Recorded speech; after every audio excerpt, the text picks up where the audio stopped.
Bienvenue à ce podcast de la Maison Culturelle d'Ath. Il est tourné en live. Le sujet du jour, la dark romance. Bonjour à tous et à toutes. Alors, je me présente du coup, Julien Cabot, animateur à la Maison Culturelle d'Ath, et je suis accompagné ici de Chloé Smith, autrice de livres de dark romance. Vous pourrez les feuilleter si vous le voulez après. Chloé, est-ce que tu veux un petit peu plus te présenter pour notre public ? Bonjour, je suis Chlore, j'écris depuis 2017 de la dark romance, de la romance érotique et de la romance contemporaine. Je suis bruxelloise, mariée, j'ai 2 adolescents à la maison et un bébé chien. Voilà. Et du coup, on a Séverine aussi avec nous. Oui, bonjour. Donc moi, je suis Séverine Inquisto, je suis psychologue et sexologue. Je viens de Ath, je vis à Ath depuis peu. J'ai une petite consultation en périnatalité dans un centre ici sur Ath. Et puis je travaille principalement depuis quand même... j'ai pas trop envie de dire depuis combien de temps, en fait, parce que ça fait trop longtemps que je travaille dans le milieu scolaire au sein des centres PMS et dans lequel j'ai eu l'occasion de beaucoup travailler autour des questions de vie relationnelle, affective et sexuelle. Et sinon, je suis aussi maman, j'ai 2 enfants, une jeune fille qui a 19 ans et un garçon qui a 15 ans et qui... ma fille est une grande lectrice, mais pas du tout de dark romance. Et mon fils est un garçon de 15 ans qui ne lit pas. Donc voilà. Peut-être une première question, parce que tout le monde n'est pas familier du terme. Est-ce que vous pouvez me donner un petit peu ce que c'est la définition pour vous de la dark romance ? Et je vais commencer difficile par toi, Séverine. J'aurais préféré que Claire commence. Elle a toute la réponse déjà, je pense. Alors, la dark romance, pour moi, c'est difficile de la définir parce que je ne suis pas non plus une lectrice de dark romance. Et c'est parce qu'on m'a invitée à y réfléchir que je me suis un peu penchée sur cette littérature-là. Donc, ce sont des bouquins, des fictions, dans laquelle on va retrouver de la romance dans une ambiance plutôt sombre et dark, dans laquelle il va y avoir des enjeux particuliers, avec des ressorts qui vont être d'ennemis à amour ou dans le milieu de la mafia avec parfois de la violence, de la sexualité et des contextes qui sont assez particuliers. Je pense aussi que ce qui est intéressant la plupart du temps pour les lectrices ou les lecteurs dans ce type de littérature, c'est aussi tout le ressort plus psychologique et d'évolution des personnages dans la littérature. Donc voilà. Et c'est une littérature qui est très questionnée dans les médias et dans le danger supposé qu'on va y retrouver par rapport aux jeunes lectrices principalement. Est-ce que Chloé, tu veux prendre le temps de nous éclairer aussi un petit peu de ta lanterne ? Alors moi j'ai une définition qui est assez simple.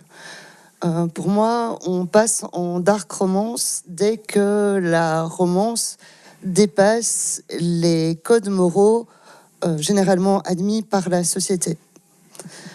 Donc, pour moi, une dark romance ne nécessite pas forcément de violence physique. Ça peut être aussi dans la manipulation, dans l'âge des protagonistes, dans ce qui entoure les protagonistes.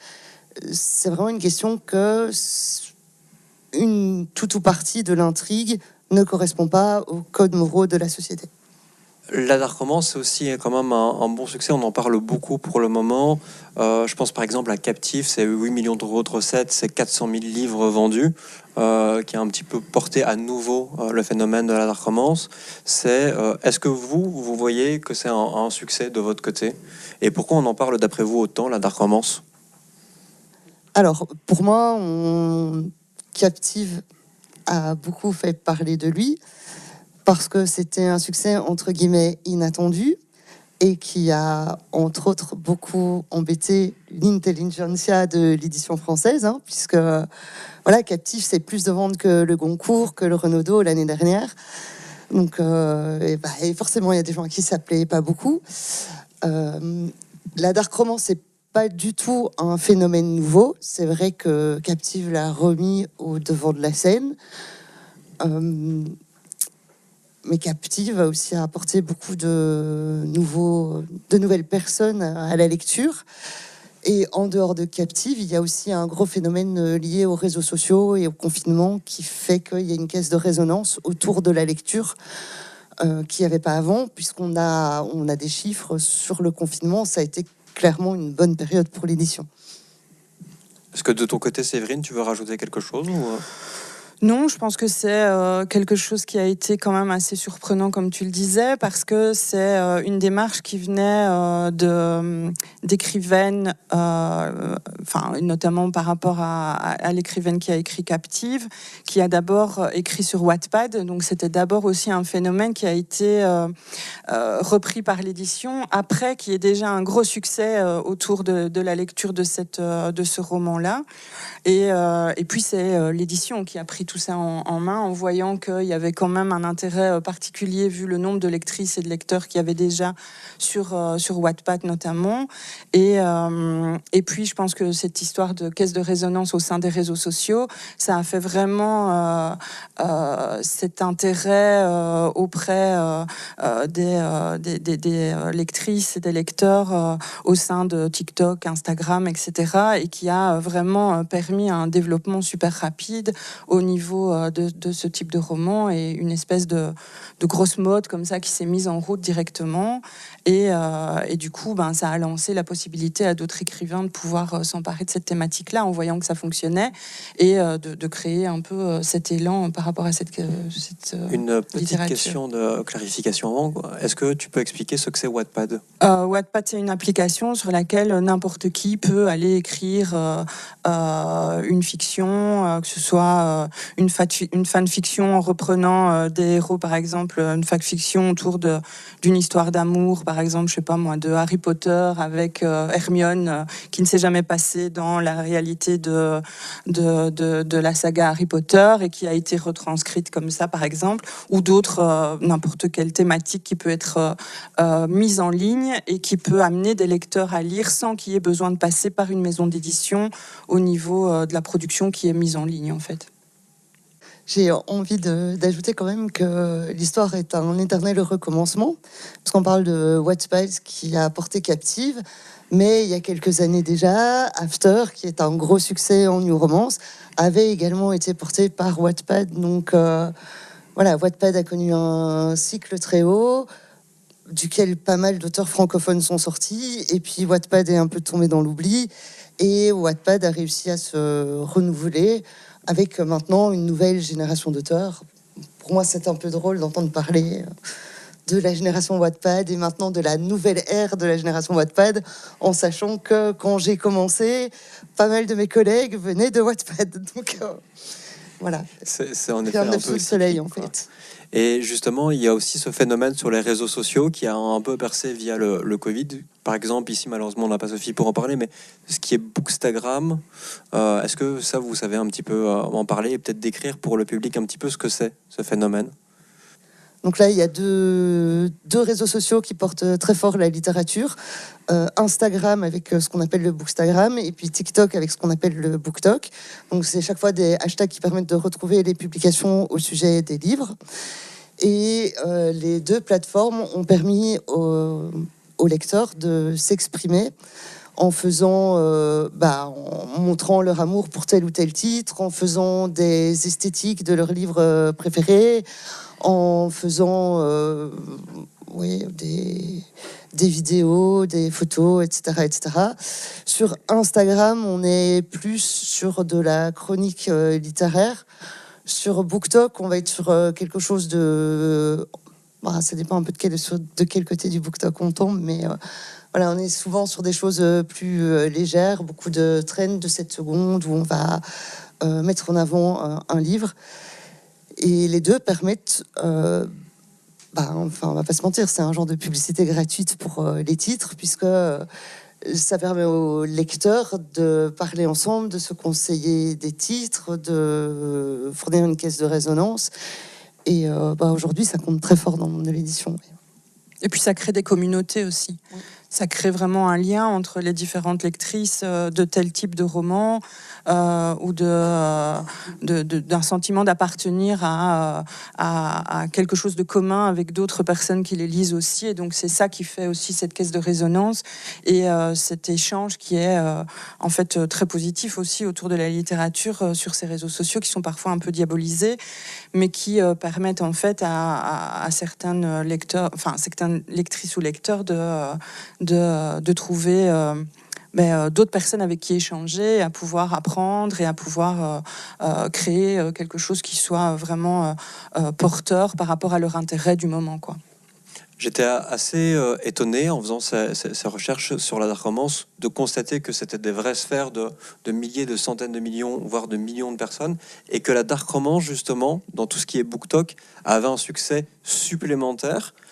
Comment on peut expliquer ce succès ? Alors, je pense que c'est lié à plein de choses, mais entre autres à une évolution de la romance. Donc, la romance a connu un nouvel essor avec 50 nuances degrés. Et il y a eu beaucoup de titres de romance qui sont sortis, puisque c'est en fiction, c'est donc dans les littératures de fiction, c'est le genre qui remplit les caisses aujourd'hui. Et je pense que après avoir lu des tas de romances contemporaines, de chick-lit légères, etc., on a envie de repousser, enfin les lecteurs ont envie de repousser leurs limites, les auteurs aussi, et donc il y a cet essor d'un genre qu'on pourrait rapprocher de l'horreur, mais pour la romance, quoi. Je pense qu'il y a aussi une recherche sur ce type de réseau de recherche un peu émotionnelle aussi, et que c'est une littérature qui va amener beaucoup d'émotions, et donc c'est pour ça aussi, je pense qu'elle marche aussi bien, c'est parce qu'elle va faire ressentir des choses, elle va faire vivre des choses aux lecteurs et aux lectrices, et donc c'est aussi ce qui marche, je pense, dans la présentation de la dark romance et dans l'essor qu'elle a pour l'instant, c'est aussi cette recherche de ressenti et d'émotion, et donc c'est pour ça que ça marche bien, quoi. Et puis l'interdit a toujours fasciné. Donc la dark romance, c'est aussi une littérature de l'interdit. Voilà, il n'y a rien de mieux que de dire ne faites pas pour que les gens fassent. Et justement, j'entendais cette recherche d'émotion via la dark romance. Qu'est-ce que la dark romance ? Qu'est-ce qu'on recherche en plus, peut-être, dans la dark romance ? Le frisson, la peur. Voilà, un des gros succès de dark romance pour le moment, c'est L'ombre d'Adeline. C'est l'histoire d'une fille qui va être poursuivie par un stalker qui va lui faire les pires trucs au monde. Et je pense qu'il y a une espèce de frisson, de terreur à l'idée d'être poursuivi et puis attrapé. Et puis voilà. Mais on retombe sur des schémas que je pense assez classiques, de Primal Play, etc., etc. De quoi ? J'ai pas compris. Bon, ma grande spécialité en dehors de la dark romance, c'est les scènes érotiques. Donc là, le Primal Play, c'est un fantasme, un kink, où on va mettre en scène une proie et un chasseur. Et on retrouve ça pas mal en dark romance. Voilà. Et la petite explication supplémentaire du mot kink, qui est peut-être pas connue de tout le monde. Oui, je sais pas trop comment le traduire. C'est un fantasme. Un fantasme, oui. Ouais, voilà. Est-ce que justement la dark romance, ça fait partie de ces fantasmes un petit peu ? Est-ce que ça fait partie du frisson à vivre ? Je pense que rien que le fait d'avoir défini cette littérature comme de la dark romance, ça attire déjà l'attention par rapport au fait que c'est dark, c'est noir, donc ça va être quelque chose d'un peu interdit, d'un petit peu différent de ce qui peut être lu habituellement, et donc on est un petit peu hors norme quand on va aller lire. Il y a quelque chose qui est intéressant dans le fait de sortir des ornières habituelles de lecture et d'être dans une démarche un peu d'originalité, un peu, même si au final ça ne l'est pas du tout vu que tout le monde la lit, mais beaucoup de monde la lit, mais il y a cette recherche un peu de quelque chose qui n'est pas habituel et qui va être différent et qui du coup va, de nouveau je reviens là-dessus, mais qui va créer des émotions, du ressenti, qui va être mais c'est un peu la même chose qui peut se passer par rapport à l'intérêt au niveau des livres qui vont avoir là on quitte la dark romance, mais des livres sur des livres plus d'horreur ou de de thrillers policiers qui peuvent parfois être très dark aussi. Il y a cette recherche quand même de quelque chose. Souvent, quand on discute avec les lecteurs ou les lectrices habituelles de ce type de littérature, c'est j'ai envie d'un truc qui me change de mon quotidien, qui va me sortir un petit peu de ce que je vis dans mes journées, qui va me faire vivre autre chose, qui va me faire peut-être fantasmer, mais voilà, un truc qui va me faire ressentir, une lecture qui va me faire ressentir quelque chose. Et donc c'est le même intérêt, en fait. Je vais rebondir là-dessus. Je pense qu'une autre force des majorités des dark romances, c'est aussi que l'intrigue n'est justement pas qu'une romance. Souvent, en dark romance, il y a une espèce d'intrigue suspense à côté, qui peut prendre plein de formes différentes, mais qui fait qu'il y a un frisson supplémentaire à simplement avoir l'histoire d'amour entre les héros, vu qu'un des principes du genre global de la romance est quand même que la fin soit heureuse. Donc, sur l'avenir du couple qu'on met en scène, il y a... on va pas se mentir, le suspense, c'est pas terrifiant. Après, les lectrices de romance, justement, c'est ce qui les intéresse, c'est ce qui les rassure, c'est d'être certaine qu'à la fin, ça finit bien pour les héros et c'est le chemin qui les intéresse. Mais je pense que le fait que dans la dark romance, il y ait ce petit supplément d'une autre intrigue fait aussi l'attrait du genre et le succès du genre. J'ai lu aussi beaucoup que sur la dark romance, en fait, ma question elle est simple, c'est est-ce que la dark romance, ça participe à la banalisation de la violence? Parce qu'on en parle souvent justement dans l'outrepassement des mœurs. Est-ce que ça participe ou non à la banalisation? Et voilà, est-ce que vous pouvez étayer ou pas?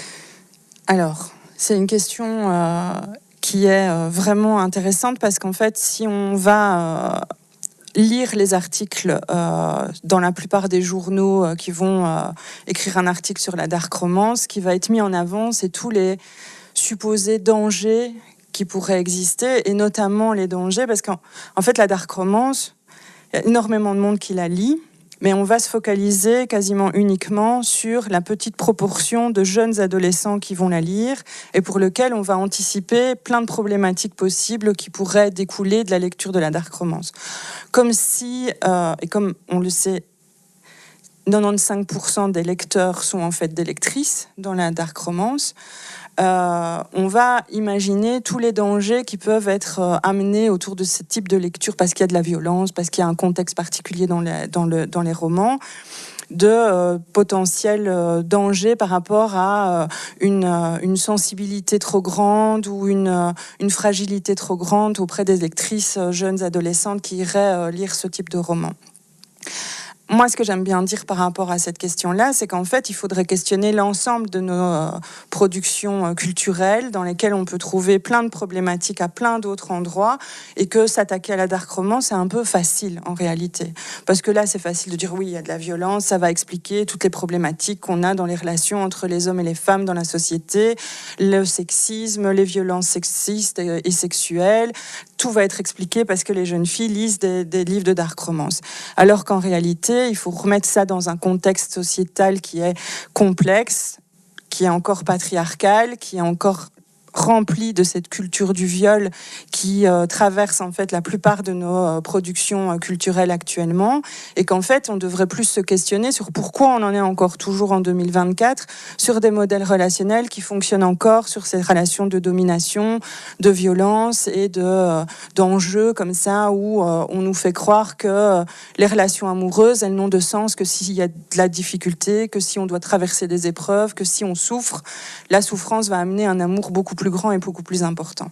Et ça, ce serait plus intéressant à le questionner au-delà de la dark romance en tant que telle. Pour moi, la dark romance, elle pose pas vraiment de problématiques en tant qu'objet culturel, mais c'est plutôt l'ensemble des objets culturels qu'on devrait questionner par rapport à ces questions-là. Enfin, je ne sais pas si je suis claire. Ouais, donc c'est toutes les productions aussi, comme les films, ce qu'on peut voir sur nos réseaux sociaux. En fait, c'est tout ce système patriarcal et cette culture du viol qui serait plus problématique. Oui, j'en parlais tout à l'heure en aparté, mais j'ai été voir la semaine dernière le film L'amour ouf de Gilles Lelouch, qui pour moi est vraiment une production culturelle problématique dans ce que ça montre comme imaginaire de la relation amoureuse qui serait la relation amoureuse parfaite, alors que c'est une relation dans laquelle il y a de la violence, il y a de la domination, il y a de la maltraitance, il y a ce côté aussi du stéréotype du bad boy qui doit être sauvé par la jeune femme qui doit mettre sa vie de côté pour s'investir complètement à améliorer la vie du bad boy, et que du coup ils seront heureux tous les deux ensemble. Et c'est moins questionner ce type de production-là, alors qu'on peut questionner la dark romance par rapport à ces visions-là aussi. Au moins la dark romance, elle ne fait pas l'hypocrite. Elle joue elle va jusqu'au bout en fait de cette représentation-là. On sait à quoi on se confronte quand on va choisir de lire un livre de dark romance. Et c'est particulier qu'on en soit toujours à aller chercher ce type de roman pour le critiquer, alors qu'en fait la critique elle devrait se passer sur l'ensemble des productions culturelles actuelles, quoi. Enfin l'ensemble, j'exagère évidemment, il y a des choses qui ont évolué et qui changent les stéréotypes de rapport entre les hommes et les femmes bien sûr, mais il y a quand même plein de choses qui devraient être questionnées dans notre société au niveau de ce qui est donné comme image par rapport aux jeunes, et pas uniquement la question de la dark romance. Je sais pas, Clore, si tu veux justement un petit peu mettre un petit peu ton point de vue en avant sur est-ce que la dark romance ça banalise, ou est-ce que pour toi le programme en fait il est beaucoup plus large, comme le disait Séverine. Je pense déjà que la dark romance, ça, c'est devenu une espèce de mot pochette qui regroupe plein de livres différents. Donc il y a effectivement un courant de la dark romance qui est très violent. D'ailleurs, aux États-Unis, on appelle ça du porn gore, où c'est vraiment des suites de scènes de violence en général sexuelle, voilà. Après, il y a tout un courant aussi où on va qualifier de dark romance des romances mafia, biker, etc. Et où en fait la violence est autour des héros. Et entre les héros, il y a effectivement une représentation très patriarcale du mec dominateur et de la fille à protéger. Où là, je pense qu'on est plus sur des fantasmes de lectrice, d'avoir un mec prêt à tout pour elle, puisque là, l'idée, c'est vraiment que d'abord, le mec ne fera jamais de mal à la fille, et il sera prêt à tuer pour elle, et voilà. Et après, il y a des dark romances qui sont plus grises. Voilà. Est-ce que je pense que ça pose un problème? Oui et non. Je peux comprendre le discours qui dit que ça peut porter de jeunes lectrices à croire que c'est le modèle de couple. Mais moi, j'écris pas pour les très jeunes lectrices. Moi, j'écris pour des femmes adultes. Et là, je pense que pour elles, il y a un fantasme, c'est une opinion tout à fait personnelle, peut-être que tu me contrediras, qui est un fantasme lié à la charge mentale d'un homme qui va prendre en charge justement le plaisir de la femme et les problèmes de la femme, et qui va être là pour régler tous les soucis que la fille peut avoir. Et je pense que là, c'est évidemment toujours lié au patriarcat, mais sous cette image d'homme dominant, en fait, il y a un fantasme de la femme d'être prise en charge et de pouvoir lâcher prise. Et je pense que ça, entre autres, ça fait rêver pas mal de femmes qui ont une trentaine d'années, de gosses, un mari, qui bossent et qui aimeraient qu'on leur dise pour 24 heures, viens, je t'emmène dans un hôtel et je m'occupe de tout. Oui, mais je pense que c'est intéressant de voir les choses comme ça. Je pense que c'est pour ça que 50 nuances de Grey a eu un tel succès aussi. Et à la base, quand 50 nuances de Grey est sorti, on appelait ça du mommy porn, où c'était vraiment à destination des mères de famille qui s'embêtent et qui ont besoin d'être restimulées dans leur désir et dans leur sexualité. Alors, il y a plein de choses à y critiquer, évidemment, parce que, de nouveau, les stéréotypes au niveau de la sexualité qui vont être mis en scène dans 50 nuances de Grey, c'est l'homme qui sait tout et qui fait découvrir à la fois le plaisir, le corps de l'autre, etc. Et une femme complètement stupide et idiote qui va découvrir c'est quoi sa sexualité grâce à lui. Ça, c'est évidemment critiquable parce que ça devrait pas se passer comme ça. Mais je pense qu'il y avait un intérêt particulier aussi à se retrouver dans cette situation et qui peut questionner le rapport des femmes à leur propre désir. Et donc, c'est intéressant. Moi, je pense que quand même, il y a un truc qu'il faut rappeler, c'est que les lectrices, elles sont pas stupides, elles savent qu'elles vont chercher de la fiction. Et c'est un peu la même critique qu'on peut reposer. C'est toujours la même critique. C'est la critique par rapport aux jeux vidéo ou la critique par rapport à la pornographie. En fait, 90% des jeunes ou des moins jeunes qui vont aller chercher de la pornographie, qui vont jouer à des jeux vidéo violents ou qui vont lire de la dark romance, ils savent très bien que c'est de la fiction. Et ils la choisissent comme des fouloirs, comme moment de fantasme, comme moment agréable qu'ils vont s'offrir. Alors, on peut questionner, et je ne suis ni pour ni contre la pornographie, ni pour ni contre la dark romance. Le fait est qu'elle existe et que c'est ça que les gens vont y chercher, ce moment défouloir, ce moment un peu on va se vider la tête et on va prendre un petit moment de plaisir, voilà.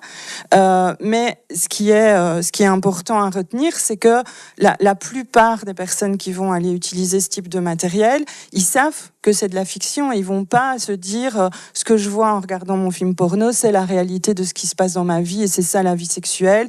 Et de la même manière, les personnes qui lisent de la dark romance ne se disent pas que ce qu'elles rêveraient d'avoir, c'est un homme, qui ferait tout, qui irait tuer les voisins parce qu'elles ont un conflit avec ou ce genre de choses. Il y a des attitudes, d'ailleurs, il y a plusieurs journalistes qui sont en train de faire des études par rapport à la dark romance et qui passent beaucoup de temps à interroger des lectrices principalement, même s'il y a quand même un peu de lecteurs, mais les lectrices principalement, et où les lectrices leur disent bien, en fait, moi j'adore, je lis, ça me fait passer un bon moment, mais jamais je voudrais qu'un homme me traite de la manière dont ça se passe. Moi je sais bien que c'est pas comme ça que ça doit se passer, le consentement c'est important, ça fait partie des choses qui sont importantes pour moi, malgré tout ça m'amuse de lire ce genre de livres, ça me fait du bien et donc je les lis. Et c'est un moment de rêverie, de fantasme, de projection. Voilà, ce qui ne veut pas dire que c'est de ça dont elles rêvent d'avoir dans leur vie non plus. Et c'est important de ne pas prendre les lectrices pour des idiotes par rapport à ce qu'elles vont y chercher et par rapport à ce qu'elles vont en retirer. Et il y a une petite proportion de personnes pour qui ça pourrait être problématique, notamment pour les adolescentes plus jeunes. Le risque, c'est qu'il n'y ait pas de discours autour de la sexualité et de ce que c'est une relation saine quand on parle de relations amoureuses ou de romantisme ou ce genre de choses. D'où l'importance de l'éducation à la vie relationnelle, affective et sexuelle, d'où l'importance de parler de la sexualité, de parler de l'amour à plein d'endroits différents pour les jeunes et qu'ils puissent avoir des endroits pour avoir des modèles qui puissent les aider à construire aussi une image qui soit plus positive de la relation à l'autre. Et en plus, on a une génération maintenant qui est une génération post-MeToo, donc qui est quand même sensibilisée beaucoup plus que ce que nous, en tant qu'adultes, on a été sensibilisés par rapport aux questions de consentement, par rapport aux questions du rapport à l'autre. Et il ne faut pas minimiser la conscience que les adolescents ont de la société dans laquelle ils sont. Et ils sont beaucoup plus à même de comprendre les enjeux qui les touchent, par rapport aux angoisses que nous, adultes, on peut avoir par rapport à leur réalité. Il faut leur faire confiance aussi dans la capacité à pouvoir faire la différence entre la fiction et la réalité et à pouvoir se construire des modèles qui soient positifs dans la relation à l'autre et pas uniquement envisager que tout ce qui pourrait y prendre, c'est uniquement un modèle négatif du rapport amoureux, etc. Donc c'est plutôt, en fait, la dark romance, c'est la construction en fait d'un imaginaire, d'un fantasme. Vous allez chercher un Kings, et la problématique, elle est pas là, si je résume bien. C'est plutôt dans le regard critique et dans le fait que dans la société, on parle pas de l'Evras et qu'on n'amène pas ici plutôt les adolescentes et uniquement du coup ce public-là où ça serait problématique parce que quand on est adulte, si j'entends bien, a priori, on a déjà ce recul critique qui permet de... Oui, on peut le questionner parce que, voilà, moi, je veux dire, si je remets vraiment en avant ma casquette de sexologue, quand je reçois des couples qui sont en difficulté, la plupart du temps, c'est ces enjeux de reconnaissance de la place de chacun, des enjeux de domination qu'il peut y avoir entre eux, dont ils n'ont pas conscience et qu'il faut re-questionner aussi, et donc et aussi dans leur rapport à la sexualité, de la place du désir de la femme par rapport au désir de l'homme. Enfin, il y a énormément de questions qui sont encore en friche et qui sont encore en difficulté chez beaucoup d'adultes par rapport à la sexualité. Ce qui, par contre, va être intéressant, c'est... moi, je trouve que c'est une chance quand on a un adolescent ou une adolescente à la maison qui va lire de la dark romance. C'est une occasion de pouvoir discuter avec lui ou avec elle de toutes ces questions relationnelles, de pouvoir saisir l'opportunité de parler de la pornographie, du rapport à l'autre, de toutes ces questions. C'est une chance aussi, c'est une possibilité d'avoir un discours sur ce qui ne va pas dans les rapports entre les hommes et les femmes, mais sur ce qui va aussi, et comment on peut compenser les deux. Donc, pour moi, c'est une occasion dont certains parents qui ont la possibilité de pouvoir discuter avec leur enfant devraient se saisir pour aborder ces thématiques-là. Après, toutes les familles n'ont pas la possibilité de pouvoir le faire, toutes les parents ne sont pas à l'aise avec ces questions-là. Le fait que ces questions puissent être reprises sur le milieu scolaire ou le milieu associatif où les jeunes peuvent traîner, ou parfois même sur les réseaux sociaux. Moi, je ne suis pas du tout quelqu'un qui a un discours uniquement les réseaux sociaux, TikTok, Instagram, c'est un danger absolu pour les jeunes.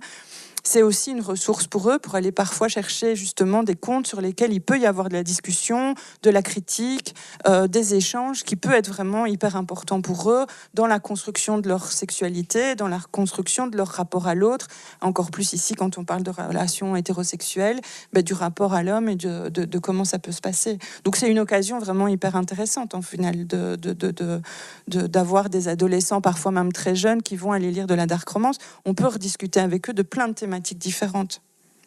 Je sais pas, Chlore, si toi tu veux réagir. Non. Parce qu'il y a quand même quelque chose que j'ai trouvé très intéressant. Donc je vous montre à tous le bouquin.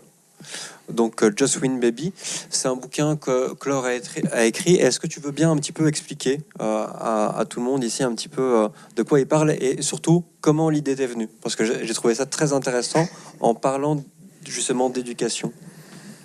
Alors, Just Win Baby, c'est l'histoire de deux vilains. Donc, le pitch est un pitch très classique en romance. Hein. C'est un quarterback et une pom-pom girl. Sauf que, voilà, notre quarterback est remplaçant et notre pom-pom girl est boursière. Et évidemment, ils veulent tous les deux être les numéros 1. Voilà, au début du livre, le héros, Cole, est un parfait connard. Et je vais pas spoiler grand-chose en disant que le livre s'ouvre sur une scène de sexe non consenti. Voilà, et l'histoire Enfin, il y a tout un arc sur l'héroïne aussi, évidemment, mais l'arc de Cole est de se rendre compte que le consentement de la femme, ça existe. Voilà, donc il va partir de quelqu'un qui a aucune idée, qu'une femme puisse dire non à quelqu'un qui apprend à discuter de sexualité avec sa copine et à respecter son consentement.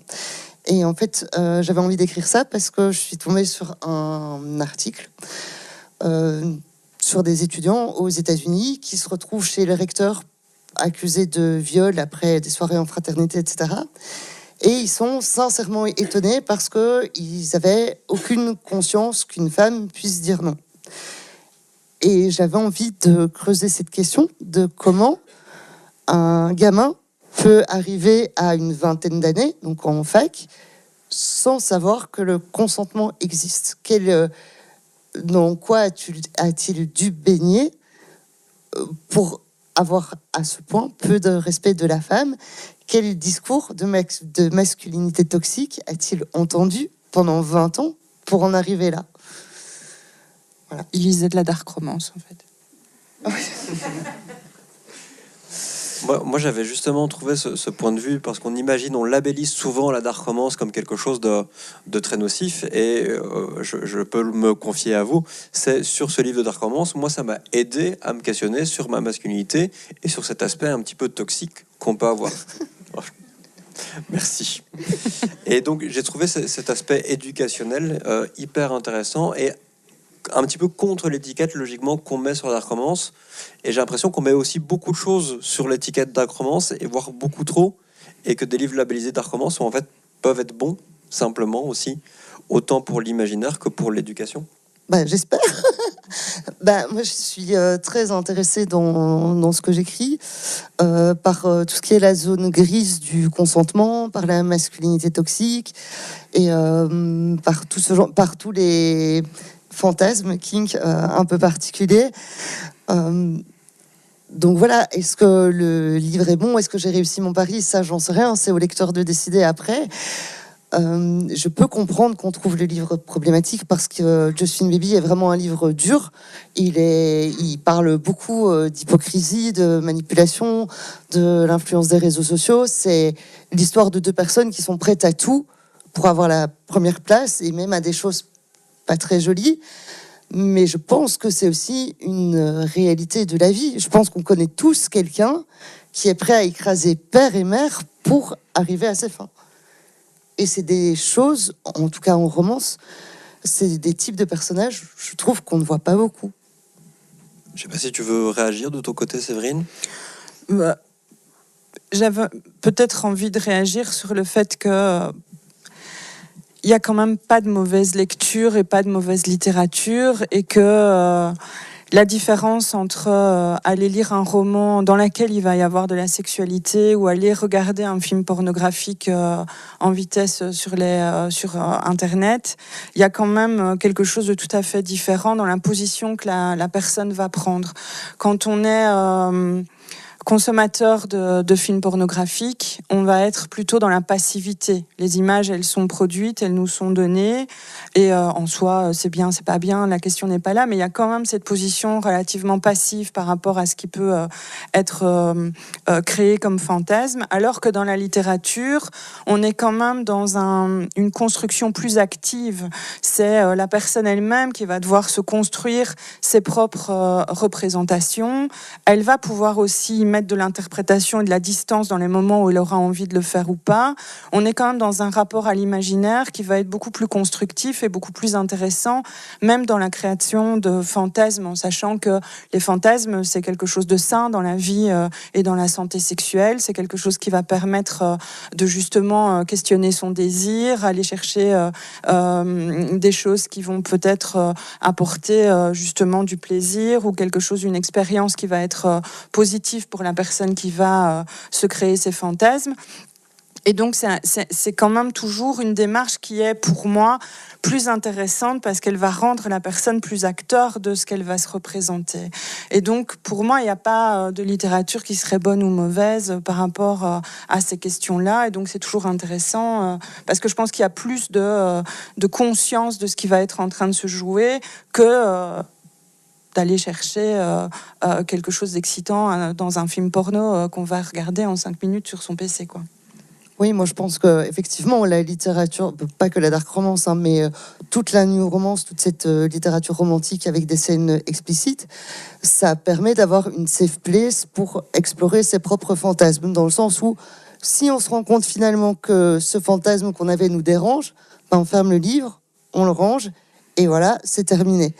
Et je pense aussi très fort que les critiques sur la romance en général et la dark romance en particulier, elles sont liées à ça, parce qu'il y a un côté dans la romance qui permet aux femmes de vivre, ne fût-ce que par procuration, leurs fantasmes, et ça dérange toute une partie de la société. Quelle partie de la société ça dérange, et est-ce qu'on peut un petit peu en parler de ça? Je pense que ça dérange une partie de la société patriarcale qui n'ont pas forcément envie que les femmes aient plus... j'ai envie de pouvoir, de confiance en elles, d'exigence, d'éducation, au consentement, à ce qu'elles ont droit, à ce qu'elles puissent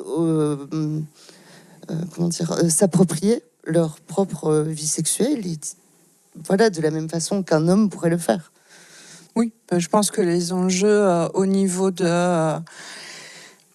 des stéréotypes qui sont encore véhiculés dans les scripts au niveau de la sexualité, c'est quand même des hommes actifs et des femmes passives qui sont à la disposition du désir masculin. À partir du moment où elles rentreraient dans des enjeux où elles pourraient elles-mêmes aller chercher leurs propres fantasmes, leurs propres désirs, leur propre rapport à leur sexualité comme elles auraient envie de la construire, ben oui, ça va déranger la partie la plus rigide du patriarcat par rapport à ces questions-là. Et donc, c'est évidemment quelque chose qui va toujours être à questionner. Et puis, qui va plutôt déranger. Et puis, surtout quand on parle des jeunes adolescentes, en fait, c'est quelque chose qui reste compliqué dans la société aujourd'hui, d'accepter que les adolescentes aient une sexualité et qu'elles peuvent se l'approprier, qu'elles peuvent la questionner, qu'elles peuvent s'interroger sur ce qui va se passer dans leur corps au moment de la puberté, au moment de l'adolescence.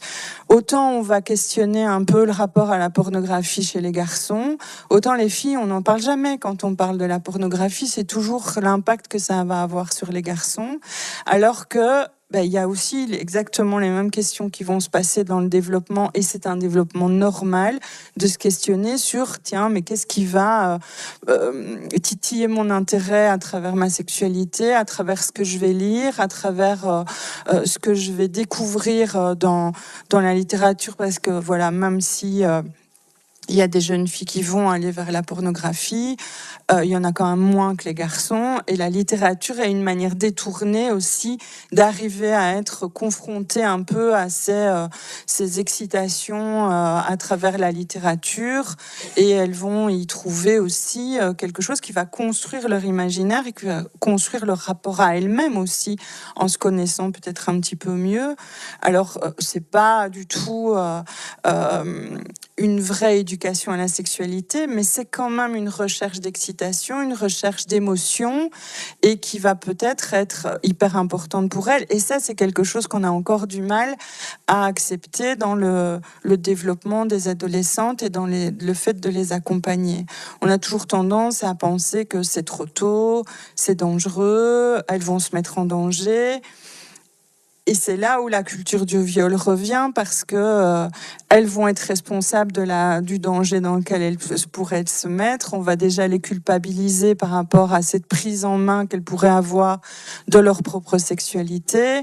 Et donc c'est plein de questions en fait qui arrivent derrière sur comment on fait pour accompagner plus positivement la vie sexuelle et le développement de la vie sexuelle des adolescents et surtout des adolescentes.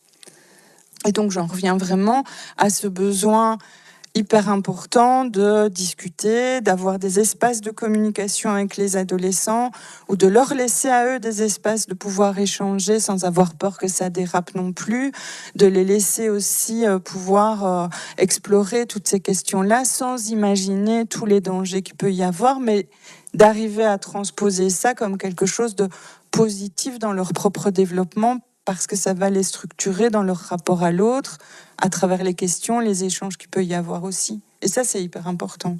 Ouais, je pense qu'il y a une vraie hypocrisie là-dessus. On va arriver à la période de Noël, et comme chaque année, je vais croiser sur des posts Facebook des mamans qui m'ont demandé des conseils de titres pour leur enfant, enfin leur fille de 16-17 ans, mais surtout pas de livres avec de scènes de sexe explicites. Par contre, les thrillers, ça c'est bon. Parce qu'on est tous bien d'accord qu'on a plus de chances d'un jour tuer quelqu'un que d'avoir des rapports sexuels. Je pense que c'est évident. Quand tu parlais de Noël, je pensais que tu allais parler de toute cette littérature aussi très ou ces téléfilms autour des histoires d'amour autour de Noël. Ouais, mais, alors quand même, moi je trouve ça quand même, c'est aussi un imaginaire qui pour moi est à questionner, qui est assez problématique, où on va avoir des jeunes femmes qui ont des carrières exceptionnelles à New York, mais qui vont tout abandonner pour aller faire des cookies pendant toute leur vie avec un type qui porte une chemise à carreaux et qui a un petit chien. Donc voilà. On peut aussi se questionner sur est-ce que c'est aussi quelque chose de positif dans le fond comme modèle au niveau de ce qui peut être questionné, vendu comme idéal amoureux aussi dans ces C'est intéressant parce que j'ai beaucoup rigolé de ça, mais j'ai jamais vraiment creusé la question. C'est vrai, pourquoi c'est toujours une femme carriériste qui laisse tout tomber pour aller se mettre avec un bûcheron, et c'est jamais un homme PDG qui retourne dans sa ville natale pour faire des cookies avec son premier amour, mais fille. C'est ça. La construction de l'imagerie de Noël, une autre problématique qu'on abordera peut-être. Alors, avant de prendre les questions au public, peut-être une dernière question pour vous deux. Quel conseil vous pourriez donner pour aborder la dark romance un petit peu? Ah, ils sont pris à chaud là. Alors, ça dépend, un conseil pour qui. Sincèrement, si vous avez jamais lu de dark romance, moi, je vous conseillerais d'aller soit dans des groupes dédiés de romance sur Facebook, soit sur Instagram, soit sur BookTok, et de demander à des gens qui connaissent bien le sujet de vous aiguiller. Parce que c'est très très vaste. Ça dépend de votre propre culture, je pense en romance et en littérature en général. Par exemple, si vous avez l'habitude de lire beaucoup de thrillers, on peut vous conseiller un titre de dark probablement un peu plus dur que si vous avez lu que des romances de Noël. Voilà, il y a plein de niveaux différents et si vous en avez jamais lu, c'est peut-être pas une bonne idée de commencer par l'ombre d'Adeline, quoi. Moi, le conseil que je donnerais, c'est d'en parler. Si on en revient à la question des adolescentes, c'est d'aborder le sujet, de créer des espaces de discussion, de pas avoir peur de questionner le type de lecture que vos enfants ou vos adolescents lisent et d'en profiter plutôt qu'avoir peur, mais comme un espace de discussion possible par rapport à toutes ces questions autour de la sexualité et d'en profiter pour reparler du consentement, reparler du respect dans les relations amoureuses. Enfin voilà, c'est une opportunité énorme de pouvoir aborder plein de thématiques positives avec ses enfants en réalité. Enfin, quand je dis enfant, on entend adolescent. Même peut-être adulte. Adulte en aussi. Parler, ça reste un petit peu le cœur du sujet et percer les tabous, ça reste aussi l'un des cœurs, je pense, de tout ça. Est-ce que là, je me tourne vers le public? Est-ce que vous voulez lever la main pour me dire si vous avez une question, peut-être à destination de Séverine ou de Chlore? Oui, je préviens, je vais juste répéter la question dans le micro. Ça va? Donc, est-ce que justement en librairie, en bibliothèque, on peut aussi avoir ces trigger warnings? Quel est le rôle peut-être aussi du bibliothécaire dans ce rapport à la dark romance et comment on peut être prévenu un petit peu pour le public adolescent? Mais je pense que les trigger warnings, ils sont à la première page ou à la 4e de couverture dans la plupart des bouquins. Enfin, tu m'arrêtes, je vois, mais voilà. Par rapport à l'âge d'accès, alors, la grande chance, c'est si le jeune, un peu jeune, va justement à la bibliothèque. Le grand avantage, c'est qu'il pourra y avoir une discussion qui sera possible par rapport à l'âge ou au contexte du bouquin pour pouvoir en discuter avec. Ce qui, moi, me pose plus question, c'est les bouquins quand ils sont vendus en grande surface, où dans le fond, il n'y a pas un classement spécifique qui va être décidé de le mettre du côté adolescent, du côté enfant ou du côté adulte, et où on va se retrouver. Je suis allée faire des courses il n'y a pas longtemps au Trafic, et en fait il y avait Captive qui était au milieu des romans style Harlequin, et où en fait si on n'est pas sensibilisé, en plus les couvertures sont pas toujours très explicites sur ce que c'est, si on l'ouvre pas on peut prendre le bouquin sans être interpellé sur ce qu'on va acheter, et donc là je trouve que là c'est un peu plus problématique, et là je pense qu'il y a parfois un manque d'information quand même sur le type de littérature, même si les trigger warnings sont là. Il faut déjà l'ouvrir, il faut déjà aller regarder à l'intérieur, mais parfois ce serait plus clair d'être plus explicite dans le type de littérature pour ce type d'achat, pour pas qu'il y ait d'erreur sur ce qu'on va aller acheter. Maintenant, quand on est en bibliothèque ou en librairie plus petite librairie, l'intérêt c'est d'avoir un échange avec le jeune ou la jeune qui vient chercher le bouquin. Moi, je pense qu'il y a quand même des limites à garder aussi, et que 12-13 ans, par rapport à certains bouquins, c'est beaucoup trop jeune. Après, de toute façon, ils vont aller le chercher, ils vont le trouver, ils vont le lire. que ce soit avec une information ou sans information. Donc, ce qui va être important, c'est quand on a la possibilité de nouveau de mettre un discours et de pouvoir contextualiser ce qui va être lu, ça va toujours être plus intéressant. Ça va parfois être intéressant d'avoir quelqu'un qui va pouvoir aiguiller vers quelque chose un peu, comme tu le disais, hein, de pas commencer par les romans les plus hard et de commencer avec quelque chose un peu plus doux. Et donc, d'avoir cet accompagnement, ça paraît toujours intéressant. Après, pour moi, je pense qu'il y a une grosse partie des livres qui sont considérés comme de la dark romance, qui doivent pas se retrouver en section jeunesse, mais qui doivent être en section adulte. Ce qui va déjà limiter aussi la possibilité pour certains de jeunes d'aller spontanément vers quelque chose qui les concerne pas au final. Mais de toute façon, ils y auront accès. Comme de toute façon, on ne s'est pas empêché des jeunes adolescents d'aller sur Internet et d'avoir accès au porno non plus. Ça fait partie de leur vie. Tout ce qui va être intéressant, ça va être à chaque fois où on va pouvoir intervenir pour pouvoir contextualiser et pour pouvoir accompagner la lecture. Et parfois d'interpeller les parents aussi. Pas dans une idée de dire attention, vous vous rendez pas compte de ce que vous avez laissé lire à votre enfant, mais plutôt de dire voilà, ce qu'il y a dedans, c'est peut-être intéressant de questionner sur pourquoi. Peut-être lisez-le avant qu'il le lise pour que vous voyez aussi le type de lecture qu'il va avoir et pouvoir ouvrir une discussion autour de cette littérature aussi. Voilà, moi je vais donner un point de vue du milieu de l'édition. C'est très très complexe parce que les trigger warnings au début étaient très... précision, je me rends compte maintenant. Les trigger warnings, si vous n'êtes pas familier, c'est les points d'attention en fait à avoir dans un livre. Avertissement Donc, par exemple, de contenu. Voilà, donc petit à petit, il y a un mouvement qui s'est créé sur les réseaux sociaux pour qu'on mette de plus en plus d'avertissements de contenu.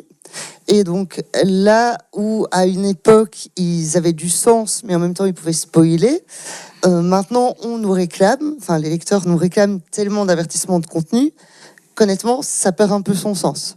Donc voilà, moi je vais être très honnête, hein, pour ne pas me faire ramasser sur les réseaux, maintenant je mets tout. Donc là, ma dernière sortie, c'est une romantaisie avec des vampires. Eh bien, on a mis en avertissement de contenu morsure, sang, voilà. Parce que on ne sait plus quoi faire. Donc, effectivement, il y a la possibilité d'aller voir l'avertissement de contenu qui généralement est dans le livre à la première page. Mais on nous réclame tellement de choses dans ces avertissements de contenu que, honnêtement, je ne sais pas si c'est le meilleur moyen de faire le tri. La nouvelle demande est vers... Je pense que la majorité des maisons d'édition de romance se tournent vers là, c'est de mettre un âge sur le 4e de couverture. Donc moi, je suis publiée chez Black Ink et aujourd'hui, Black Ink le fait. Donc sur tous nos livres, maintenant, il y a une recommandation d'âge. Maintenant, le truc, c'est qu'on ne sait pas aller au-dessus de 18 ans. Voilà. Et je pense qu'en dark romance, il y a des livres très durs qui, pour moi, ne devraient même pas être accessibles à 18 ans. Voilà. Et il y a le souci du classement. Je moi-même été dans un Cultura il n'y a pas longtemps où j'ai trouvé des Anna Wang classées en jeunesse où je me suis dit, c'est un peu chaud quand même. Voilà, il y a tout un débat aussi sur les couvertures, puisqu'on sait que maintenant, la mode en romance, ce sont les couvertures objets, les couvertures illustrées. Il y a entre autres eu tout le débat sur Icebreaker, qui est une très jolie couverture avec une patineuse et un hockeyeur sur glace, très très mignonne. Voilà, le livre est très très chaud aussi. Voilà, et donc je peux comprendre que des parents qui voient leur enfant de 14 ans partir avec Icebreaker sous le bras, le 4e de couverture, la couverture et tout, on dirait vraiment un young adulte. Hein. Voilà, et les libraires, les bibliothécaires ne savent pas tout lire, donc je pense qu'à un moment donné... Bon, après, c'est pas dark, hein, mais par contre, c'est très explicite.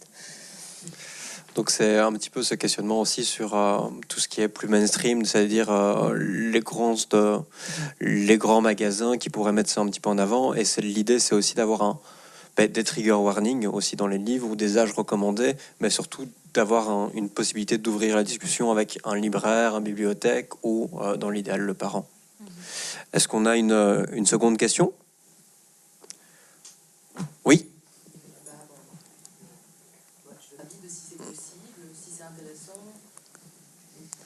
Donc ici, la question, c'est les ressources dans des livres, donc des ressources sur des personnes, des associations, des ASBL, peut-être pour en parler. Est-ce que ça a sa place en Dark Romance et quel est votre avis dessus ? Bon, moi, je trouverais ça effectivement une idée tout à fait intéressante, un peu comme quand on parle de suicide dans certains bouquins, il peut y avoir le rappel des numéros verts auxquels les personnes peuvent avoir accès si elles sont en difficulté. Donc ça pourrait effectivement être intéressant, mais là, c'est plus un travail de l'éditeur aussi à mettre ces choses en place, plutôt que de l'écrivain n'a pas spécialement, c'est pas spécialement son job, hein, pas dans un job de prévention, mais c'est vrai que ça pourrait tout à fait être intéressant d'avoir quelques ressources qui pourraient être mises au niveau des bouquins, quoi. La question est quelles ressources mettons. Alors moi je l'ai fait une fois, donc j'ai un livre dont le héros est suicidaire, et donc à la fin du livre j'ai mis les ressources en France et en Belgique. Des numéros d'écoute d'aide au suicide, mais dans le cas d'une dark romance, moi je suis tout à fait ouverte à faire ça, hein, vraiment. Qu'est-ce que je pourrais mettre? Le problème c'est de trouver l'interlocuteur à placer dans les livres, parce que voilà, autant je peux mettre une ligne de prévention pour la violence conjugale, pour le suicide, pour téléaccueil, etc. Si c'est vraiment une dark romance, qu'est-ce que je mets comme ressource? Généralement, je mets mes réseaux et mon mail, mais je suis pas une ressource, un truc d'autorité. Donc, planning familial, peut-être. Il y a aussi un outil qui existe qui est le violentomètre, qui est en fait une espèce de ligne progressive de ce qui est qui va du vert, donc tous des comportements relationnels amoureux qui sont positifs, puis qui passent au jaune, à l'orange et au rouge, et qui permettent de voir dans la relation à l'autre un peu si on est dans une relation abusive, problématique, violente, et avec des ressources, par exemple vers les plannings familiaux, ce genre de choses, mais qui permettraient déjà d'avoir un rappel que la relation, pour qu'elle soit saine, on doit être dans un rapport qui est respectueux, positif et avec le consentement au centre de tout. Mais voilà, après, est-ce que c'est au roman à faire ce genre de prévention, ou est-ce que c'est justement tout ce qui tourne autour? On parlait des bibliothécaires ou des libraires ou à d'autres espaces comme les Vras dans les écoles, ou ce genre de choses à rappeler aussi ce... Moi, je pense que ça doit être un travail d'équipe. Mm-hmm. Dans le sens où, j'écris de la dark romance, en attendant, si j'ai une lectrice dans mes DM qui vient me raconter ce que j'écris dans les livres et qui me dit je suis en train de vivre ça, je vais lui dire casse-toi ma grande, hein. Bien sûr, bien sûr. Voilà, donc, et je suis tout à fait ouverte à plus de prévention. Je suis pas ouverte à plus de censure. Voilà. Oui, ça n'a rien à voir. Je suis tout à fait pour mettre des ressources en fin de livre. Je sais pas quoi. Le violentomètre, ça peut être amusant. Le héros se situe là. Si ton copain aussi, barre-toi. Quitte-le. C'est ça. Voilà, on va peut-être prendre une dernière question. Voilà, je vois une question là-bas au fond. Alors, je vais juste répéter la petite question avant. Donc, ici, la question, c'est est-ce que chez les ados, on peut constater une banalisation de la violence? Si j'ai bien capté la question, on me fait oui de la tête. Alors, non, en fait. On ne peut pas dire ce genre de choses. En fait, il n'y a aucune étude qui a montré jusqu'à maintenant... Alors que la dark romance pouvait avoir un effet sur la banalisation de la romance ou la romantisation de la violence, etc. Ben non, parce qu'en fait, c'est un phénomène qui est très récent et qu'il n'y a pas eu d'études scientifiques sur lequel on pourrait s'appuyer actuellement, qui montrerait que ça a effectivement un effet négatif. Mais au-delà de ça, il n'y a aucune étude qui a montré que même la pornographie était réellement responsable d'une banalisation ou du sexisme qui existe dans la société au sens large. Elle est à chaque fois replacée dans un contexte sociétal global. Elle est un des éléments, là je parle de la pornographie, mais c'est pareil pour la dark romance, c'est un des éléments mais qui évidemment que la pornographie est sexiste, évidemment que la dark romance est sexiste, mais comme toute la société est sexiste en réalité. Et donc c'est pour ça que c'est intéressant de toujours prendre du recul par rapport à un seul média auquel on s'attaquerait, parce que ça permet pas de s'attaquer à l'entièreté de la problématique, qui serait que justement, il serait intéressant à un certain moment que dans nos productions culturelles, on ait peut-être quelque chose de neuf, de nouveau, de créatif, qui pourrait exister à côté, qui pourrait prendre une place qui pourrait prendre une place nouvelle pour avoir des représentations nouvelles et des scripts nouveaux dans les rapports qu'on pourrait avoir, que ce soit au niveau hétérosexuel ou au niveau homosexuel. C'est vrai qu'on n'a pas du tout parlé, mais la dark romance, elle est surtout hétérocentrée. Elle n'est pas encore très très ouverte aux questions LGBT, aux questions queer. Alors, à mon avis, ça va bientôt arriver, ça va bientôt glisser vers quelque chose d'un peu plus large à ce niveau-là. Mais c'est vrai qu'on est quand même encore... ça fait partie d'un ensemble de choses qui seraient à questionner. Et c'est pas uniquement ni la pornographie, ni la dark romance qui sont responsables des rapports inégalitaires entre les hommes et les femmes dans la société. Bien sûr que non. J'ai quand même envie de dire qu'il existe des romances contemporaines où le consentement est très bien respecté et où tout se passe très bien entre les héros et qui sont de très jolies histoires. Et il y a aussi de super livres où tout va bien. Il n'y a pas que la dark romance. Je vais prendre cette balle au vol pour clôturer un petit peu ce podcast et aussi faire le lien avec Queen Kong, qui est là juste à l'arrière, qui nous a été prêté par la bibliothèque DAT, qui justement est un livre où l'héroïne, et c'est le spectacle que vous allez voir logiquement juste après, fait un petit peu ce parcours de libération un petit peu de soi. Et je ne peux que vous recommander un petit peu tous les livres qui sont derrière, qui sont des représentations plutôt positives et sans tabou, autant queer que cis hétéro. Voilà, merci beaucoup Flore Smith.